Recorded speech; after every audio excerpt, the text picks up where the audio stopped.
때로는 가장 가까운 사이에서 가장 큰 상처를 받습니다.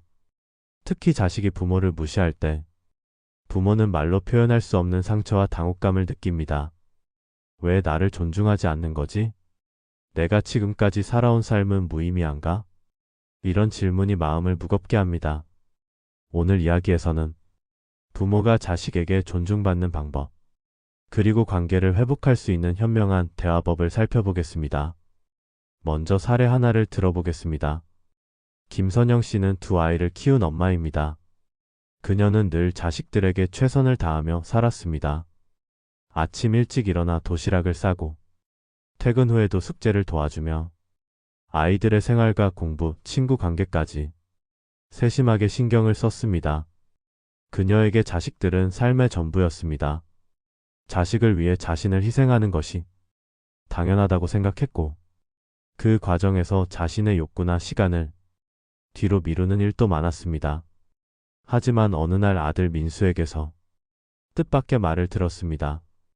엄마는 왜 항상 내 말 안 들어? 그 한마디에 선영 씨는 큰 충격을 받았습니다. 그동안 자신의 모든 노력과 수고가 아들에게 아무 의미가 없었던 것처럼 느껴졌기 때문입니다. 이 상황에서 많은 부모들은 화를 내거나 혹은 당황해 침묵하며 상처를 감추려 합니다. 하지만 이러한 반응은 문제를 해결하지 못하고 오히려 관계를 더 소원하게 만들 수 있습니다. 중요한 것은 바로 존중을 회복하기 위한 단호하지만 사랑 있는 한마디입니다. 선영 씨는 며칠간 고민했습니다. 자신의 감정을 솔직히 표현하면서도 아들에게 존중을 요구하는 방법이 무엇인지 깊이 생각했습니다. 그리고 아들에게 이렇게 말했습니다. 나는 너를 사랑하고 내 행복을 위해 많은 것을 포기했어. 하지만 내가 존중받지 못한다면 그 사랑은 지속될 수 없어. 이 한마디는 단순한 경고가 아닙니다. 그녀의 솔직한 감정, 상처와 속상함, 그리고 자신이 존중받아야 할 존재라는 메시지를 함께 담은 말입니다. 처음에 민수는 불편해했습니다. 어색하고 조금은 반발심도 보였습니다. 하지만 엄마의 진지한 태도와 단호한 말에 자신의 행동을 돌아보기 시작했습니다. 그동안 당연하게 여겼던 엄마의 헌신이 사실은 존중받아야 할 가치 있는 것이었음을 깨닫게 된 순간입니다. 이 사례에서 부모가 기억해야 할 핵심은 세 가지입니다. 첫째, 감정을 솔직히 표현해야 합니다. 화나 원망을 전달하는 것이 아니라 자신이 느끼는 상처와 속상함을 있는 그대로 전해야 합니다. 솔직함은 상대방이 방어적이 되지 않고 자신의 행동을 돌아보게 만드는 첫걸음입니다. 둘째, 자신의 가치와 존엄을 지키는 태도입니다. 부모 역시 독립적이고 존중받아야 할 존재임을 자식에게 보여주는 과정이 필요합니다. 부모가 자신을 당연한 존재로 두면 자식은 무심코 부모를 경시할 수 있습니다. 존엄을 지키는 태도는 관계의 균형을 회복하는 중요한 수단입니다. 셋째, 대화의 목적을 분명히 해야 합니다. 단순히 혼내거나 설득하려는 것이 아니라 서로의 존엄을 확인하고 관계를 회복하는 데 초점을 맞추어야 합니다. 부모의 단호함은 경고가 아니라 관계 회복을 위한 사랑의 표현입니다. 또한 이러한 한마디는 꾸준히 이어지는 행동과 태도와 함께할 때 더 큰 효과를 발휘합니다. 단호하게 자신의 입장을 전달하면서도 평소 자녀를 존중하고 경청하는 모습을 보여야 합니다. 한 번의 말로 끝나는 것이 아니라 관계 속에서 반복되는 존중과 솔직한 대화가 자식에게 진정한 가르침이 됩니다. 선영 씨의 사례는 많은 부모에게 익숙한 상황일 수 있습니다. 사랑하는 마음이 크면 클수록 상대방의 무시나 반발은 큰 상처로 다가옵니다. 하지만 단호하면서도 사랑이 담긴 한마디는 그 상처를 치유하고 관계를 건강하게 회복하는 힘이 됩니다. 결국 중요한 것은 단순히 말을 하는 것이 아니라 말과 행동이 일관성을 갖는 것입니다. 부모가 자신의 존엄을 지키면서 자식에게 존중을 요구하고 관계를 회복하려 노력할 때 자식은 함부로 행동할 수 없게 됩니다. 이 한마디와 행동의 일관성이 쌓이면 관계는 다시 건강한 흐름을 찾게 됩니다. 부모와 자식 모두가 서로의 존엄과 가치를 인정하며 사랑과 존중이 공존하는 관계로 나아가게 됩니다. 두 번째 사례를 들어보겠습니다. 박영수 씨는 직장 생활을 하면서 아이 둘을 키운 아버지입니다. 그는 매일 아침 일찍 출근해 일하고 퇴근 후 집에 돌아와서는 아이들의 숙제를 챙기고 식사를 준비하며 가정과 직장 모두에서 책임을 다했습니다. 그런데 큰 아들이 점점 자립하면서 아버지를 향한 무시와 반발을 보였습니다. 어느 날 아들은 이렇게 말했습니다. 아버지는 왜 그렇게 구시대적이야? 영수 씨는 처음에는 마음이 상했습니다. 자신이 가족을 위해 얼마나 애썼는지 생각하며 분하고 서운한 감정이 밀려왔습니다. 하지만 그는 단순히 화를 내거나 침묵으로 회피하는 대신 자신의 감정을 솔직히 표현하고 아들의 입장도 이해하려고 마음먹었습니다. 영수 씨는 아들에게 조심스럽지만 단호하게 말했습니다. 나는 내가 나를 어떻게 생각하든 내 사랑은 변하지 않아. 하지만 나는 존중받을 권리가 있는 사람이야. 이 한마디가 상황을 바꾸기 시작했습니다. 아들은 처음에는 놀란 표정을 지었지만 아버지가 자신을 공격하지 않고 솔직하게 자신의 감정을 전달하는 모습을 보고 조금씩 태도를 바꾸기 시작했습니다. 여기서 중요한 점은 대화가 단방향이 아니라는 것입니다. 부모가 일방적으로 말하는 것이 아니라 서로의 입장과 감정을 나누는 것이 핵심입니다. 부모가 자신의 감정을 솔직히 표현하면 자식은 공격받는다는 느낌보다 관계 회복의 신호로 받아들일 수 있습니다. 이 과정에서 우리는 피폭력 대화법을 떠올릴 수 있습니다. 마셜 로젠버그가 제시한 방법으로 상대방을 비난하거나 공격하지 않고 감정과 욕구를 전달하며 상대방의 감정 역시 존중하는 대화 방식입니다. 피폭력 대화법의 핵심은 4가지로 나눌 수 있습니다. 첫째, 관찰입니다. 상대방의 행동을 판단하지 않고 객관적으로 바라보는 것입니다. 너는 항상 나를 무시해와 같은 비난 대신 오늘 내가 말할 때 너는 고개를 돌렸어처럼 행동을 있는 그대로 관찰합니다. 둘째, 감정 표현입니다. 자신이 느끼는 감정을 솔직히 전달합니다. 나는 속상해나 나는 상처받았어처럼 감정을 말로 표현하면 상대는 방어적이 되기 어렵습니다. 셋째, 욕구 드러내기입니다. 단순한 행동 요구가 아니라 자신의 필요와 기대를 전달합니다. 나는 존중받고 싶어처럼 행동이 아닌 마음속 욕구를 이야기합니다. 이것은 상대방에게도 왜 그런 행동이 중요한지 이해하게 만드는 역할을 합니다. 넷째, 구체적 요청입니다. 막연한 부탁이 아니라 실행 가능한 행동을 구체적으로 요청합니다. 앞으로 나를 존중해줘보다 내가 말할 때 눈을 보고 대답해줘처럼 명확하게 전달하는 것이 중요합니다. 이 4가지 단계는 단순하지만 강력합니다. 부모는 자신의 감정을 솔직히 표현하면서도 자식에게 방어적 반응을 최소화할 수 있습니다. 자식은 공격을 받지 않으면서도 자신이 한 행동이 상대에게 어떤 영향을 주는지 돌아볼 수 있게 됩니다. 영수 씨의 사례에서 중요한 교훈은 존중을 회복하려는 부모의 태도가 단호함과 사랑을 동시에 담을 때 비로소 관계가 바뀐다는 점입니다. 단순한 훈계나 꾸중은 일시적 효과밖에 없지만 감정을 솔직히 표현하고 욕구와 존엄을 존중하며 구체적 행동을 요청하면 자식은 자연스럽게 태도를 돌아보게 됩니다. 이와 같은 대화는 한 번으로 끝나지 않습니다.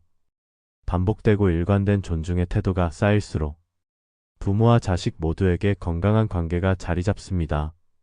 서로의 존엄을 인정하며 사랑과 존중이 공존하는 관계로 나아가게 됩니다. 마지막으로 철학자 칸트의 윤리를 떠올려 봅시다. 그는 말했습니다. 인간은 결코 수단이 아니라 목적이어야 한다. 이 말은 부모와 자식의 관계에서도 매우 중요한 의미를 가집니다. 자식이 부모를 단순히 자신의 요구를 채우는 수단으로 여긴다면 그 관계는 왜곡될 수밖에 없습니다. 부모는 자식을 위해 희생할 수 있지만 그 과정에서 자신의 존엄성을 지키는 것이 필수입니다. 부모가 자신의 가치를 분명히 하지 않으면 자식은 무심코 부모를 당연한 존재로 여기게 되고 결국 상호 존중이 깨진 관계만 남습니다. 칸트의 윤리학은 이럴 때 구체적인 지침이 됩니다. 모든 인간은 독립적이고 존엄한 존재로서 타인의 기대나 요구에 의해 좌우되지 않는 가치를 지닙니다. 부모 역시 자식에게 단순한 희생의 대상이 아니라 존중받아야 할 독립적 존재임을 인식시켜야 합니다. 이를 실천하는 방법은 단호하면서도 사랑이 담긴 한마디입니다. 나는 너를 사랑하지만 나는 존중받을 권리가 있어. 이 말은 감정을 솔직히 표현함과 동시에 자신의 존엄을 지키며 관계 회복을 목표로 하고 있다는 점에서 칸트의 원칙과 맞닿아 있습니다.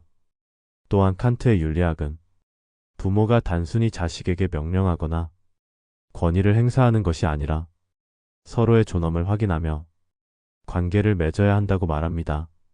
부모가 이러한 태도를 지속할 때 자식은 부모를 존중하게 되고 부모와 자식 간의 관계는 건강하게 회복될 수 있습니다.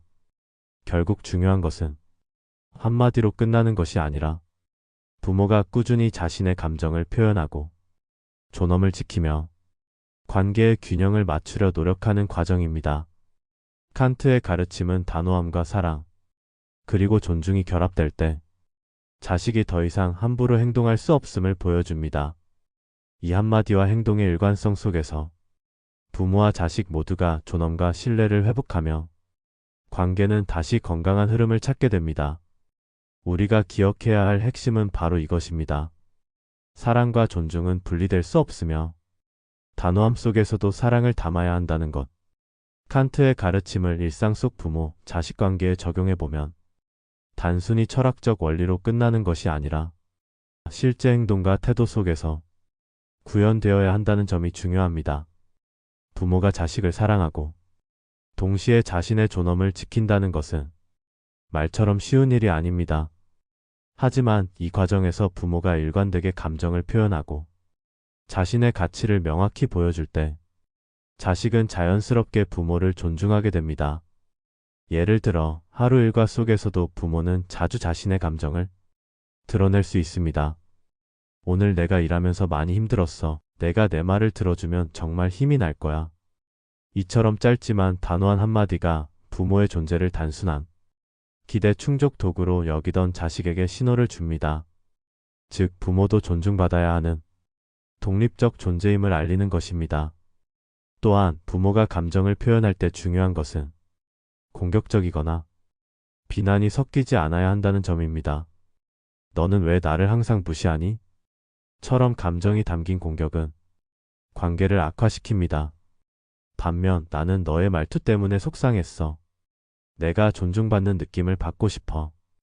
이처럼 자신의 감정을 솔직히 표현하면서 동시에 존엄을 지키는 방식이 칸트의 원리에 부합합니다. 부모와 자식 간의 일상적 갈등 속에서도 이러한 접근은 유효합니다. 예를 들어 아침에 아이가 지각하거나 말투가 거칠 때 부모는 단순히 혼내는 대신 자신의 감정을 솔직히 전달할 수 있습니다. 나는 내가 늦게 나와서 걱정돼. 하지만 내 걱정과 조언을 존중해 주길 바라. 이 한마디는 아이에게 단순히 지시를 받는 대상이 아니라 부모가 존중받아야 할 독립된 존재임을 알려줍니다.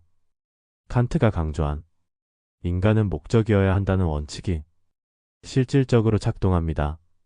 자식은 부모를 수단으로 여기지 않고 부모 또한 자식을 단순히 자신의 욕구를 충족시키기 위한 대상으로 삼지 않도록 합니다. 이 상호 존중의 원칙이 반복되고 일관되게 적용될 때 가족 구성원 모두는 건강한 관계 속에서 성장할 수 있습니다. 많은 부모들이 경험하는 문제는 사랑과 권위 사이의 균형입니다. 사랑만 강조하면 자식이 부모를 무시하거나 권위를 경시할 수 있고, 권위만 강조하면 자식이 부모에게 거부감이나 반발을 느끼게 됩니다. 칸트의 윤리는 중요한 지침을 제공합니다. 권위는 단순한 명령이나 지배가 아니라 서로의 존엄을 인정하며 관계를 맺는 과정에서 생겨나야 한다는 점입니다. 즉, 권위와 존중은 동시에 실현되어야 하며 사랑과 단호함도 결코 분리될 수 없습니다. 부모가 존엄과 감정을 일관되게 표현하는 과정에서 자식은 자연스럽게 자기 내면의 행동을 돌아보게 됩니다. 내가 부모를 이렇게 대하는 것이 옳은가? 부모님도 존중받아야 하는 존재라는 것을 왜 잊었지? 이런 성찰은 혼내거나 강요하는 방식으로는 얻을 수 없는 효과입니다. 감정을 솔직히 표현하고 자신의 가치를 지키면서 관계 회복을 목표로 한 대화만이 진정한 변화를 이끌어냅니다. 칸트의 윤리학은 부모와 자식 관계를 넘어 삶의 다양한 관계에서도 시사점을 제공합니다. 동료, 친구, 연인 등 모든 인간관계는 서로의 존엄을 인정하는 것에서 시작됩니다. 부모가 자식을 존중하며 자신의 가치를 지킬 때 자식은 이를 학습하고 성장하면서 다른 관계에서도 같은 원리를 적용하게 됩니다. 부모가 스스로 존엄을 지키는 모습은 자식에게 삶의 모델이 됩니다. 부모의 한마디는 단순히 규칙이나 훈계가 아니라 존중과 사랑을 동시에 담은 메시지가 됩니다. 나는 너를 사랑하지만 나는 존중받을 권리가 있어. 이 말 속에는 부모의 삶과 경험이 담겨 있으며 자식에게도 존엄을 이해시키는 교육적 의미가 있습니다. 중요한 것은 반복과 일관성입니다. 한 번의 말로 끝나는 것이 아니라 부모가 매 순간 자신의 감정을 솔직히 표현하고 자신의 존엄을 지키며 자식에게 존중을 기대하는 태도를 유지해야 합니다. 이 과정에서 부모와 자식 간의 신뢰와 존중이 점차 회복됩니다. 강조하고 싶은 점은 칸트 윤리의 핵심은 단호함과 사랑, 존중의 결합입니다. 단호함만 있다면 관계는 경직되고 사랑만 강조하면 존엄은 무시될 수 있습니다. 존중과 단호함, 사랑이 함께할 때 자식은 더 이상 부모를 함부로 대하지 않며 부모와 자식 모두 건강한 관계 속에서 성장할 수 있습니다.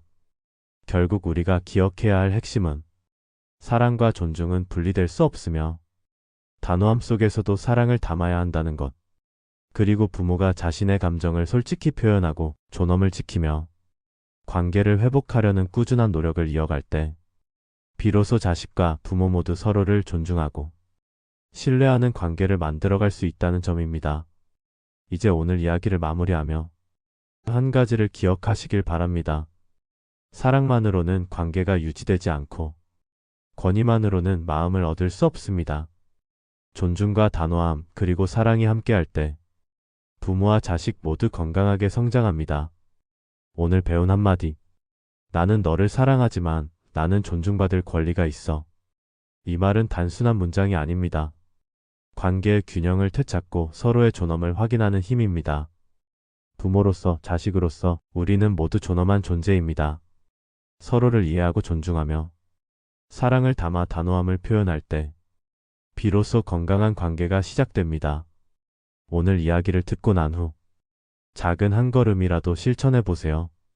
말 한마디 행동 하나가 가족의 마음을 바꾸고 관계를 회복할 수 있습니다. 사랑과 존중은 선택이 아니라 지속적으로 지켜야 하는 삶의 원칙입니다.